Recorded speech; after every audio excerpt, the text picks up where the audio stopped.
Muchas gracias y muy buenas tardes a todos. Muy buenas tardes. Bien, pues estamos aquí gracias a Dios, primero que nada, por ocurrencia de Mosén Bruno, que hace un año y unos meses nos conocimos y nos propuso este momento, y gracias también al señor cardenal y los señores obispos que permitieron que pudiéramos estar aquí también con ustedes, y lo hacemos con muchísimo gusto. Quiero explicar la presencia, primero que nada, del Padre Álvaro. Es importante para mí su presencia. Él es el delegado de pastoral, o allá le llamamos vicario episcopal de pastoral, y yo soy el obispo auxiliar encargado de ponerlo a trabajar, ¿verdad? A veces lo logra. Pero la verdad es que él me pone a trabajar más a mí, pero ahí vamos. Pero todo lo que vamos a platicar ha sido realizado no por un servidor, sino por todo el equipo que el Padre Álvaro acompaña. De hecho, me hubiera gustado tener a varios del equipo aquí, por lo menos 2 o 3 laicos y laicas que nos ayudan, pero yo creo que nosotros seremos un buen testimonio de lo que hacemos, siempre en un trabajo en comunión y siempre un trabajo entre laicos, sacerdotes y obispos. Y eso es lo que intentamos hacer. Bien, pues el día de hoy vamos a hablar, o nos pidieron que diéramos un testimonio sobre estas dos palabras, sinodalidad y misión. No voy a dar una conferencia sobre la sinodalidad, sí voy a hacer unas breves anotaciones y después daremos un testimonio de lo que ha implicado empezar a vivir, porque apenas son los primeros balbuceos, la sinodalidad en la Arquidiócesis de México. Entonces, la sinodalidad. La sinodalidad es una palabra que ya existía en la Iglesia, que se vivió desde los primeros siglos, que la teníamos ahí en el vocabulario un poco olvidada y que hace apenas 8 años el Papa Francisco la sacó a la luz, por decirlo de una manera, cuando sucedieron los 50 años de la experiencia sínodo. Y a mí me ha llamado la atención que esta palabra empieza a tomar auge al grado que el día de hoy ya parece que todo le tenemos que poner el apellido sinodalidad. Vamos a hacer un Padre Nuestro sinodal, vamos a hacer una confesión sinodal y vamos a hacer una misa sinodal y ya no puedes hacer nada porque si no le pones sinodalidad entonces no es eclesial. Y eso no es cierto. Eso se llama, voy a decir una palabra muy fuerte, pero así lo siento, prostituir una palabra bellísima, degradarla. Mal utilizarla es degradar esta experiencia, porque más que una palabra es una experiencia que nos debe de enriquecer a todos. ¿Qué es la sinodalidad? La sinodalidad viene descrita muy claramente en Lumen Gentium, y no nada más en Lumen Gentium número 12 con el Sensus Fidelium que todos citan, sino desde Lumen Gentium número 9, cuando habla de este pueblo ungido, este pueblo mesiánico. ¿Qué es la iglesia? La iglesia es un pueblo ungido por el Espíritu, un pueblo elegido por Dios, pero no es un pueblo para construir iglesias, ni para sostener iglesias.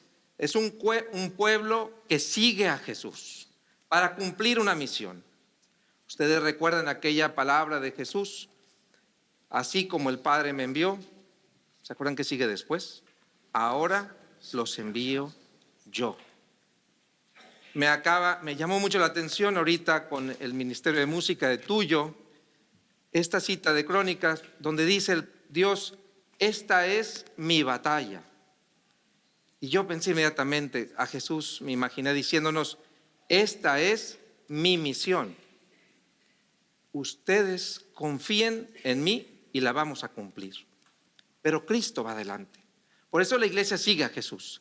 Y lo sigue después en ese mismo pasaje, dice, les confío la misión que el Padre me ha dado. Y inmediatamente después, dice San Juan, reciban el Espíritu Santo. El Espíritu Santo es para continuar la misión de Jesús. Y por eso nosotros, bajo la luz del Espíritu, tratamos de cumplir la misión de Jesús. ¿Cuáles son algunas experiencias básicas de la sinodalidad? La sinodalidad significa siempre con el tema de, para cumplir la misión, aprender a escucharnos unos a otros. A nadie el Espíritu Santo le da todos los dones de la iglesia. Es más, ni al Papa, Algunos quisieran que el Papa tuviera todos los dones de la iglesia. Pues no, por eso él mismo dice, tengo que escuchar. ¿Qué es lo que el Espíritu está haciendo en los demás? Porque eso es lo que necesitamos todos. Segundo, discernir.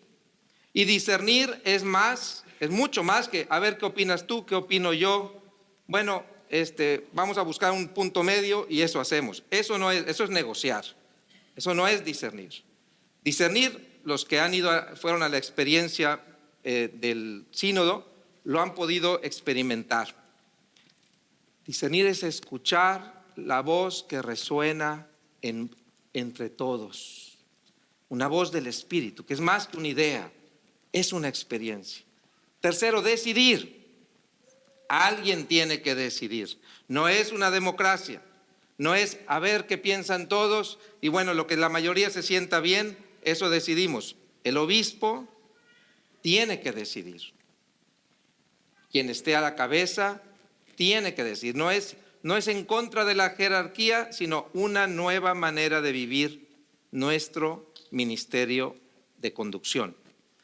Cuarto, comprometerse. Porque si ya hicimos el ejercicio de discernir y el obispo o el párroco tomó una decisión, hay que comprometernos. ¿Con quién nos comprometemos? ¿Con el párroco? No. ¿Con quién? Con el Espíritu. Es Él quien lleva este proceso. Y por último, alegrarse. En los Hechos de los Apóstoles está esta experiencia sobre si tenían que hacer que los paganos se hicieran judíos con todos los signos que esto implicaba y finalmente deciden que no. Y Santiago dice, escribiremos una carta. Y escribieron la carta y enviaron la carta, dice, y leyeron la carta de la decisión que los apóstoles habían tomado y los Hechos de los Apóstoles dice, y todos se alegraron. Y yo, cuando leí eso me reí un poquito porque dije, me imaginé a un párroco recibiendo una carta del señor obispo de lo que decidió, ¿verdad? Y alegrándose, no riéndose. Muchas veces se ríen de ellas en lugar de alegrarse con ellas. Cuando reconocemos el Espíritu obra en mí, lo de reconocer que obra en él también. Y la alegría es del Espíritu, no de que mis ideas están de acuerdo con él o con ella. Entonces, termino con esto. La sinodalidad es para la misión. Esto es lo que tenemos que comprender. Si no es para la misión, entonces no es nada más para ver de qué color pintamos la iglesia, ¿no? Para eso no se vive la sinodalidad, eso puede ser un consenso sobre eso, pero la sinodalidad siempre va a ser para ser más fieles a la misión. Ahora sí. Hablando de que la sinodalidad es caminar con Jesús para llegar a ser misioneros, para cumplir su misión, ya nos dijo don Héctor 5 partes, pero la primera que es hermosa es escuchar. Si no escuchamos al otro, no nos funciona. Pregúntenle a sus nietos por qué no les gusta ir a misa, por qué no les gusta rezar el rosario. Pregúntenle a tu novia por qué quiere hacer algo que tú preferirías no hacer. Pregúntenle a tu jefe por qué escuchar, por qué. Porque Dios habla también a través de eso. Y la dinámica de la escucha para guiar a ese Espíritu Santo que vamos a ir, empezamos con una primera escucha a los signos de los tiempos. Si yo llego a Barcelona, como llegamos ayer y sacamos el periódico, hay varios signos de los tiempos de esta ciudad que uno va conociendo. Pero eso hay que escucharlo, porque no puedo vivir al margen de los signos de los tiempos. Y bajo signos de los tiempos, también las culturas diversas. No todos piensan como tú y como yo. Gracias a Dios. Porque si en todo el mundo les gustara el chile habanero, no habría. Y me pondría muy triste. Hay culturas diversas y esas hay que escucharlas, incluso en tu parroquia. Como sacerdotes, ¿no te gustó el nuevo párroco? Acostúmbrate, somos diferentes. ¿No te gustaron tus nuevos feligreses? Acostúmbrate, así son, diferentes, culturas diferentes. Dos, el ateísmo y el anticlericalismo que hoy día se vive tan fuerte en nuestro mundo. Parece que Dios no se necesita hasta que te va mal. Y entonces ahí ya todos ponemos la rodilla en el piso. Porque es un hecho, crecemos en una sociedad diferente a la que tú y yo crecimos, donde tu mamá rezaba, donde era normal que la Virgen nos acompañara en todo momento. Así está, y además anticlericalismo. 3, todos los temas de género e inclusión, hay que escucharlos, ¿Qué sientes? ¿Qué necesitas? Porque, ¿qué creen? También los hizo Dios. Y en esas inquietudes profundas del corazón hay una voz de Dios que también quiere hablar. No vamos a estar de acuerdo en todo, pero sí cuando queremos, otra vez, estamos hablando de sinodalidad, para cumplir una misión, para hacer esa iglesia inspirada y salir afuera, hay que saber escuchar qué hay en el corazón del otro, porque ahí habita Dios. ¿No decía San Agustín en aquella frase de tanto te busqué, tanto, hasta que dónde lo encontró? Dentro de su corazón. La pospandemia, ni modo, así seguimos, somos generación pospandémica, vivimos una cosa tremenda y hay que entenderlo. Es que ya no volvieron a la parroquia, o volverán nuevos, la mitad ya se fueron a la fiesta eterna en el cielo y la otra mitad volverán, pero esa es nuestra realidad, una pospandemia que hay que escucharla y las que nos vengan. No importa, vamos con Dios a afrontar lo que haga falta. Y por último, todas esas crisis mediáticas en torno a abusos sexuales. Y no se agobien, no son los únicos. Todo el mundo ve a un cura y dice pederasta, lo cual es falso. Pero todo el mundo lo tiene en la mente. Ahora, podemos hacer otras crisis mediáticas que pongan al Cristo en el centro del mundo. Pero hay que escuchar qué hay en el corazón de esas víctimas, qué hay en el corazón de ese joven que tiene un dolor interno. Escuchar. Dos, escuchar a nuestra comunidad eclesial. Uno diría, es que ¿por qué no cumplen y reciben con alegría la carta del obispo? Yo siempre la recibo con alegría. ¿Por qué no la reciben? ¿Qué las escribió?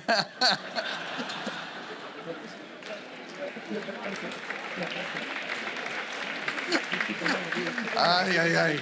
Sigamos. Te quiero. Yo también lo quiero. No, escuchar a la comunidad eclesial. Porque a veces ya no somos significativos. Nuestras campanas ya aturden a la gente. Padre, ¿por qué suenan las campanas tanto? Ya que no suenen, ya no estamos ahí significativos para ellos. Nuestra incapacidad de dialogar con un joven. En mi parroquia, perdón por dar datos en mi parroquia, todos dicen, es que no hay jóvenes. Yo, vale, vamos a traer jóvenes. Asamblea parroquial, todos jóvenes, prioridad. Perfecto. Y a los 15 días, padre, estamos enojados. ¿Por qué? Porque ya no nos hace caso. Porque ahora le dedica tiempo a los jóvenes. Porque la hora santa es nada más para jóvenes. Y yo, pues, ¿quién los entiende? ¿Quieren jóvenes o no? Bueno, sí, pero ¿qué? ¿Qué queremos? ¿Evangelizar o qué? Pero hay una crisis. El Papa Francisco es algo esencial de nuestra comunidad eclesial, donde tenemos que escucharlo, alimentarnos. Es nuestro Papa como cada uno de los que nos ha tocado y gozarlos. Tu párroco, el que tienes, el anterior, el que sigue, todo eso es un problema. Es que con el antiguo párroco las cebollas sabían más bonitas. Lo mismo sucedía en Egipto, pero son cosas reales. Y no podemos dudar que cuando uno llega a una nueva comunidad, hay 80 enamorados del párroco anterior. Y está bien, porque nos dedicamos a enamorar a las almas para Cristo. Y no podemos eliminar eso. Y el párroco se va dejando el corazón ahí. Y por eso nos pesa cambiarnos de parroquia, que a nosotros también nos rompen el corazón cada vez que los dejamos. Pero sabemos que Dios ahí está. Pero también es un hecho. Y luego nuestros líderes laicos eternos. Llegué a la parroquia y usted, no, yo llevo 30 años aquí de líder de los ministros de la Eucaristía. Yo, qué bonito. ¿Y usted? Yo llevo 30 años de la pastoral juvenil. No me lo va a negar don Héctor, la conoció. De la pastoral juvenil. Y tenía, ¿cuántos años tenía? 65 años. 65 años y seguía de líder. Y yo, madre de Dios santísima. Bueno, ahora está de líder de la formación parroquial. De la juvenil ya no, por el amor de Dios. Pero hay que escuchar. Y luego también, no solo lo que está difícil. Esto es una cosa bellísima que hoy en la mañana en un encuentro de sacerdotes salía. Los dones que Dios pone. ¿Qué dones le está poniendo a tu comunidad? Qué hermoso cantaban, ¿verdad? Pero yo no canto así, entonces por eso no uso micrófono. Porque ellos sí lo saben hacer. Porque cada uno de nosotros tiene un don. Mi vicario, el padre Beto, tiene un talento, cocinar. Beto, ¿qué vamos a comer hoy? No sé. Abre el congelador y empieza a sacar y siempre comemos bien. Porque sabe encontrar el talento del refrigerador. Pues en nuestra parroquia tenemos que saber encontrar los talentos que ahí están. Dios no nos abandona nunca. Ahí está. Y Él es el primero que quiere poner al servicio esos dones. Pero nos toca reconocerlos, aprovecharlos y compartirlos en todos los demás. Bien. ¿Se fijan cómo habla? No, y así me tiene trabajando todo el tiempo. Ay, hemos de reconocer que le das el micrófono y no lo suelta, pero ya lo soltó, gracias. Todavía lo tengo aquí, Pero bueno, uno de los efectos de la pandemia para el padre Álvaro fue que llegué yo de obispo para acompañarlo, ¿verdad? Así que todavía sufre la pandemia. Pero una cosa muy importante que les dije ahorita y quisiéramos recalcar, la sinodalidad significa escuchar los signos de los tiempos, es parte el análisis, escuchar la comunidad eclesial, pero sobre todo escuchar a Dios. ¿Cuánta falta hace en un consejo parroquial tener temas que necesiten escuchar a Dios? Porque después el consejo parroquial es cómo pintamos la parroquia, arreglamos las puertas, cuántas sillas compramos. Bueno, para eso no tienen que escuchar a Dios. Pero entonces pregúntense, ¿de qué estamos hablando en el consejo de pastoral? El consejo es para la misión, para impulsar la misión. Y entonces, el que lleva la misión es Dios. No es el nuevo párroco que llegó con nuevas ideas, no es el nuevo obispo que llegó con mucho ímpetu. El que lleva la misión es Dios. Y la pregunta es, ¿a Él estamos siendo fiel? Porque de lo que se trata la sinodalidad, finalmente, es de fidelidad. ¿Estamos siendo fieles o no? No es una cuestión de mercadotecnia, no es una nueva campaña para atraer más fieles, no es llenar nada más las bancas de mi iglesia lo que se necesita. Lo que se necesita es, ¿estoy siendo fiel a la misión de Cristo o no? Si hoy se presentara y caminara por las calles de Barcelona Jesús, de lo que estaría preocupado es de llenar los templos. ¿Será suficiente? No, esa será una consecuencia. De lo que estaría preocupado es de ser testigo del amor misericordioso de Dios nuestro Padre, ahí en donde más Dios quiere ser reconocido, en los débiles, vulnerables, pobres, alejados. Me llamó la atención que en este sínodo de la sinodalidad ha desatado algunas críticas y algunas esperanzas, en mí esperanzas, en otros críticas. Ya escuchaba ya una señora y me dice, padre, ¿cómo es posible que el Papa invite a pecadores al sínodo? Yo le dije, ¿invitó a alguien diferente que no sea pecador? Dije, no estés hablando así del cardenal. O sea, ¿quién de ahí? No, es que esa persona que invitó está abiertamente en contra de Dios. Pues no es cierto. Le dije, pero si no nos ponemos a escucharnos a todos, entonces no estamos escuchando a Dios. La conversión pastoral implica la conversión personal. Y la pregunta que te tienes que hacer no es si te agrada, no te agrada, si te gusta, si será conveniente, es ¿me hará más fiel para la misión o no me hará más fiel? Estos cambios que este padre que llegó, que no me gustan, bueno, pero los cambios ¿nos harán más fieles a la misión o no? Estos cambios, la vez pasada llegó un padre y me dijo, padre, yo ya tengo mi plan pastoral de este año. ¿Cuál va a ser? Voy a renovar la casa sacerdotal, voy a renovar la sacristía y voy a comprar ornamentos nuevos. Vaya plan pastoral, ¿no? Dije, ¿y el evangelio?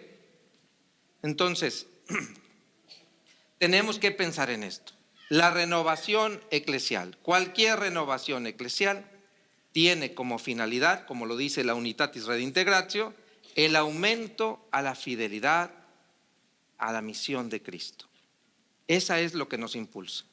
Y entonces ahora les vamos a platicar de esta experiencia que vivimos en la arquidiócesis. En tiempos de pandemia, en el año 2021, después de toda la crisis, estando el Consejo Episcopal reunido con un espíritu evangelizador profundo, la verdad es que había muchos llantos y congojas, porque los golpes eran muy duros en muchos aspectos. Perdimos más de 70 sacerdotes. Hubo un día que perdimos a 6 sacerdotes en un solo día y ya decíamos, ¿cuándo nos toca a quién? ¿No? Y además, pues toda la pérdida, transmitir en línea bien, pero había una ruptura interior. Y el Espíritu nos inspiró a hacer un proceso de revitalización de nuestra fe. ¿Cómo podemos incluso en las tormentas confiar en Dios, saber que Él está ahí? ¿Y qué implicaba esto? Primero, 3 orientaciones básicas. Es nuestro señor cardenal también. Se parecen un poco y son amigos, de hecho les manda saludos. Pero 3 orientaciones básicas. La primera, comunión. Si no trabajamos juntos, no somos iglesia. Comunión. No me caen bien los de comunión. Con todos, hasta con tu suegra. Comunión con todos. Porque eso es la iglesia. Una iglesia que sabe acogernos a todos. Si en nuestra iglesia estamos dejando a alguien fuera, no somos la iglesia de Cristo, que no dejó a nadie fuera. luchó por todos y el que no quiso entrar ya fue su culpa. Pero él a todos los llamó. Comunión en todos los sentidos, que no es sencillo. 2, este método pastoral sinodal. Nuestro arzobispo explica estas 3 siguiendo el lema de la nueva evangelización del Papa Juan Pablo. La nueva evangelización tiene que ser nueva en su ardor. Y decía nuestro cardenal que ese ardor nos lo da la comunión, como estar juntos ahora, ¿no? Uno se siente inflamado, como nos pasó a los jóvenes cuando estaba en la Jornada Mundial de la Juventud. Uno se siente inflamado, como nos pasa cuando vas al templo y ves, qué hermoso, te sientes inflamado por la simple comunión. Qué hermoso ver que los hermanos comparten. Nueva en su método. Y el método que nos comenta nuestro pastor es el método sinodal, ser capaz de escucharnos. Todos tenemos algo que decir en la construcción de la iglesia, porque todos somos iglesia. Hacer un proceso que ahora aterrizaremos ahora. Y luego 3, una profunda conversión pastoral que ya nos explicó Monseñor Héctor. Para ser fieles tienes que saber vivir este proceso de conversión, si no te estás quedando fuera. Es que mi esposo ya no me ama como antes. Es que ya no eres la de antes. Uno tiene que luchar por convertir su dinámica, su relación, su capacidad de entenderse, y eso nos hace fieles a la dinámica. Y dentro de estos 3 lineamientos hay 2 enfoques pastorales que a mí me encantan, estos 2 enfoques. El primero es la persona al centro. Ya lo decía don Héctor, no nos importa que estén llenos los templos, no nos importa que se bauticen 500, no, me importas tú y tú y tú y solamente tú. Sería una canción. Porque No, que así no le cantabas. No, que no cantabas. Bueno, pero no tan bien como ellos. Pero así hizo Jesús, se preocupó por la persona. El arzobispo llama eso línea de vida, es decir, desde que nace hasta que te hacemos tu funeral. Todo ese tiempo nos preocupamos por ti. La pastoral infantil, de adolescentes, juvenil, de adultos, bueno, de ese periodo intermedio nuevo que no sabemos qué son, entre que ya no son jóvenes y siguen solteros. Bueno, todo eso hay que preocuparnos por la persona. Y 2, centrarnos en la comunidad pastoral parroquial, que es donde se vive la pastoral. Allí en el arzobispado se piensan muchas cosas, pero la pastoral se vive en tu parroquia, y allí es donde esto tiene sentido y termina por apretarse todo en tu parroquia. Monseñor Bruno dirá muchas ideas, pero todas son para que en tu parroquia se aterricen y se vivan más. Son los 2 enfoques esenciales que nos decía. Una ruta muy sencilla y participativa que ni se las voy a enseñar, pero todo empieza porque somos misioneros. Nuestra misión es evangelizar, eso no hay duda, hay que evangelizar. Y la evangelización, hasta la derecha dice, en las acciones evangelizadoras que se dan en tu parroquia. Pero no lo vean porque se me marean.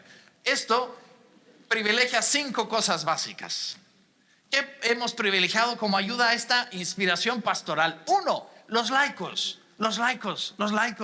Porque los curas ya nos cansamos y no podemos todo, ¿no? Tocar campanas, barrer, no podemos. Pero ustedes sí, y juntos más. Y entonces, valorar la vocación a la santidad y a la evangelización de laicos es punto esencial. Y nos toca a nosotros impulsarlos a que lo hagan, porque sí somos pastores y nos toca ir adelante, en medio, atrás, animarlos, pero para que ustedes también evangelicen. Es que mi nieto no viene a misa, pues tráelo. ¿Y cómo lo voy a traer? Pues mira, dile que la nieta de ella, que está muy guapa, viene, y vas a ver cómo viene. Busque estrategias, pero todos lo podemos lograr, todos. 2, y para esto la centralidad de la parroquia y las unidades pastorales, que nosotros también tenemos unidades pastorales. Ahí vamos. 2, los consejos parroquiales. Pero consejos parroquiales, como explicaba don Héctor, evangelizadores que se preocupen cómo vamos a evangelizar este año. 2 pasos más, 2 no más, o 1. Pero algo nuevo en la parroquia tiene que suceder, más allá del campanario. Alguien nuevo tiene que estar. Decía un padre que si tú en tu parroquia estás tan cómoda y conoces a todos que puedes dejar tu bolsa a la hora de ir a comulgar, algo está mal en tu parroquia. Porque lo normal es que esté llena de gente nueva, de gente curiosa que no conoces. Y claro, si quieres deja tu bolsa, eso ya es otra historia, pero no porque sepas quién te la va a robar, sino porque estás feliz de que alguien nuevo se la lleve. Madre, diles que se comporten. La tercera, asambleas parroquiales que nos ayudan en comunidad a discernir. Obviamente el consejo ayuda, pero las asambleas, ahí todos en conjunto, ¿qué? ¿Dónde? Yo llegué a la parroquia y les dije, ¿qué creen que se puede hacer? Y me dieron una lista como de 800 cosas. Y yo, pues, ¿quién creen que las va a hacer? Porque yo no. Todos. Entonces les dije, ¿qué discernimos juntos? 4, esta dinámica de discernimiento que ayude a que no solo sea la voz del más fuerte o la del que habla más, como yo que le gano a Monseñor Héctor, sino todos. Nosotros usamos una metodología de consenso, pero ahora el cardenal les puede enseñar la escucha en el espíritu, que es este método sinodal que se ha aplicado y que ayuda muchísimo a que no sea solo tu idea, sino otra vez escuchar la voz de Dios en medio de nosotros. Y por último, ese acompañamiento por línea de vida que les dije, que son nuestros procesos vitales. Y todo esto, uno diría, ¡ay, qué bonito! ¿Cómo le hacemos? Pues teníamos un gran equipo de un cardenal con sus obispos auxiliares que se pusieron a echarnos gasolina. Bien, pues teníamos ya el plan, teníamos las prioridades y las orientaciones, teníamos una propuesta. Aquí no tenemos tiempo de explicarles la crisis organizacional que significó el cambio del cardenal. Bueno, las propuestas que hizo, en la mañana los sacerdotes la escucharon y lo dimensionaron, pero había una fuerte crisis en la arquidiócesis. En el 2018 llega el nuevo arzobispo, el señor cardenal don Carlos, y hizo muchos cambios. Y la gente se preguntaba hacia dónde ir. Y llega la pandemia. Y la pandemia nos benefició para pensar. Y pudimos orar, y pudimos pensar, pusimos todo esto por escrito.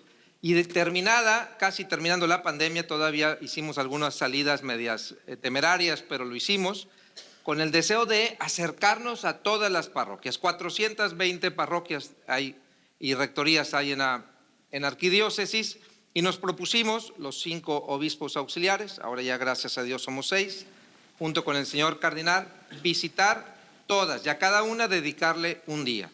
Y entonces, en ese día tratábamos de encontrarnos con la comunidad. No es encontrarte con el consejo de pastoral, sino encontrarnos con la gente. Salimos a caminar las calles, a encontrar en los mercados, a encontrarnos en las clínicas, en las escuelas, a los enfermos. 3 horas los martes y los jueves estuvimos saliendo al encuentro de la gente. Y después también empezamos, después de este encuentro con la comunidad, un diálogo. Y el diálogo era con el sacerdote. A cada sacerdote le dedicamos, el que quiso, porque después había quien le ponía excusas y ponía 2 o 3 invitados para que no pudiéramos hablar con él. Pero con la mayoría sí le pudimos dedicar 1 hora, hora y media a escucharlos, cómo estaban, su salud, su ánimo. Era después de la pandemia y había que levantar un poco el ánimo. Escuchar a los consejos de pastoral. Les pedimos que hicieran la asamblea. Curiosamente, una semana antes de que fuera el obispo sucedían las asambleas, ¿verdad? Había un periodo para hacerlo, no lo hacían, pero ya que les decías, y viene el obispo, ¿y qué le vamos a decir? Presentar los resultados de la asamblea. Hay que hacer asamblea, hay que hacer asamblea. Y bueno, por lo menos sirvió para que por primera vez en esa parroquia hubiera una asamblea, ¿verdad? Ahora ya creemos que esto va avanzando y ya van sucediendo estas asambleas más regularmente, 1 vez al año. Y finalmente tuvimos esta opción por los jóvenes, y en todas las parroquias buscamos encontrarnos con los jóvenes. Y era muy curioso porque llegabas con el padre y dices, padre, a la noche va a haber encuentro con jóvenes. Yo creo que sí. ¿Cómo que usted cree que sí? Pues no, sí, bueno, a lo mejor vienen, es que no hay. Y todos te sacaban barras, empezaban a temblar. Habían invitado al hijo del sacristán y a la hija de la secretaria, pero curiosamente, con que hubieran dicho en las misas dominicales, viene el obispo a hablar con los jóvenes, yo les puedo decir que por lo menos en 380 de las 420 hubo 10 jóvenes, por lo menos 10 jóvenes, no multitudes, pero el joven sí quiere escuchar, nomás hay que dedicarle tiempo. Finalmente, esta visita pastoral tuvo un hecho muy especial. Hicimos algo importante. En México decimos que hay que cacaraquear el huevo, ¿no? Porque pues no vale ponerlo, hay que avisar que ya está puesto. Y para eso nos sirven nuestros medios de comunicación y el equipo de comunicación arquidiocesano. Porque, claro, tú recibiste al obispo un día y era impresionante. Uno de los efectos de la visita pastoral es que el domingo siguiente iba más gente a misa. Nada más porque vieron al obispo caminar en la calle. Al siguiente domingo, más gente en misa. Por verlo, claro, iban así todos vestidos, como ya saben cómo les gusta vestirse. Pero eso atrae. Ahora, el equipo de comunicación lo que terminó haciendo fue que durante los 2 años que estuvimos de visita pastoral, toda la arquidiócesis supiera que estábamos en visita pastoral.